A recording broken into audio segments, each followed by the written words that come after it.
Or, ça n'a pas l'air d'être ça. Ma question, c'est comment vous répertoriez les acteurs Échanges et concertations étaient d'actualité à Mousillon grâce à la SCOP Araïs sur le thème Consommer responsable dans le pays du vignoble nantais. 20 personnes ont répondu à l'appel du SCOP pour participer à des ateliers d'échange.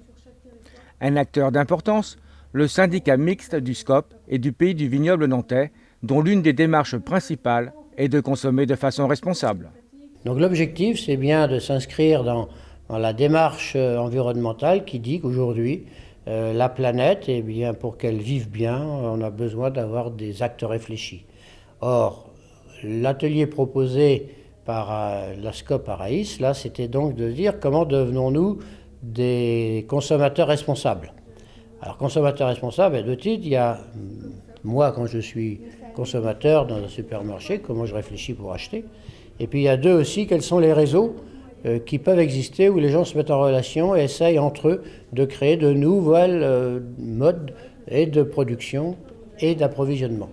Et ça, c'est intéressant, et on a vu cet après-midi que les gens, quand ils se rencontrent, eh bien, ils sont pleins d'idées, ils échangent leurs recettes, ils échangent leurs pratiques, et on peut comme ça créer du réseau et faire en sorte que les évolutions, la culture de chacun va évoluer. Tout ça, c'est au bénéfice de la planète. Divers secteurs sont à l'ordre du jour, qui vont de l'alimentation au transport, en passant par l'habillement à l'éco-construction. Mais que veut dire consommer responsable ? Consommer responsable, pour moi, c'est avant tout une attitude à avoir qui consiste tout simplement à réfléchir à l'acte de consommation qu'on est en train de faire, qu'on va faire, ou réfléchir d'une manière plus générale à la manière dont on fonctionne habituellement, quoi. Quel sens ça a, ou à l'argent par exemple, voilà, je dépense de l'argent pour ça, comment ça va être utilisé. Donc il me semble que s'intéresser à cette question-là, ça fait partie des choses, je pense, qu'on peut se poser comme question, tout simplement en tant que citoyen. Alors l'objectif de cette rencontre, c'est avant tout donc de mettre en débat cette question de la consommation responsable. Aujourd'hui, on a proposé deux ateliers, l'un sur l'alimentation, l'autre sur les services de proximité.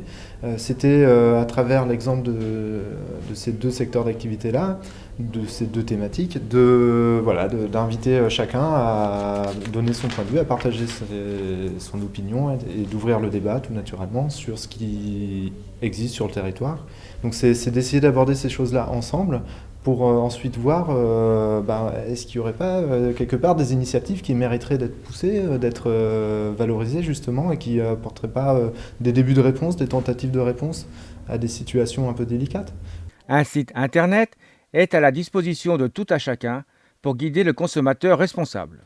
Donc consommerresponsable.fr, donc effectivement, c'est un site qui met en ligne un annuaire des acteurs locaux. Donc quand je parle d'acteurs locaux, ce sont des points de vente pour tout type de produits qu'on consomme régulièrement, que ce soit dans l'alimentation, dans l'habillement, les produits cosmétiques. Voilà. On référence également dans d'autres secteurs des prestataires de services, dans l'habitat, la construction par exemple, les installations d'appareils de chauffage, etc. Jusqu'aux déchets, au transport. Donc on a un panel large effectivement d'acteurs à présenter sur le territoire que l'internaute pourra consulter via un moteur de recherche classique. Il indiquera sa localisation où il habite à peu près approximativement et on lui mettra en fait en ligne directement une liste, une proposition de différents acteurs qui correspondent à sa demande en fonction de ce qu'il a sélectionné et qui sont autour de chez lui. Alors ces adresses, donc ça c'est tout notre travail qu'on fait en amont de ces rencontres-là, c'est-à-dire qu'on connaît déjà un ensemble de démarches qui ont été portées à notre connaissance, de choses qui sont portées par différents professionnels qui, de filière à une autre, s'organisent pour établir un cahier des chartes respectueux de l'environnement, respectueux de certaines normes sociales, etc.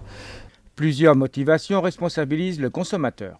Donc on a le souci de la santé évidemment, on a le souci du rapport qu'on peut avoir avec le producteur, le souci du fabriquer localement, donc du soutien de l'emploi, ça aussi ça arrive très fortement, de l'emploi local. Voilà, donc grosso modo les principales motivations. 20% des consommateurs sont amenés à réfléchir sur leur mode de consommation de façon responsable. À nous tous d'augmenter ce pourcentage. l'audit indépendant qui est fait par un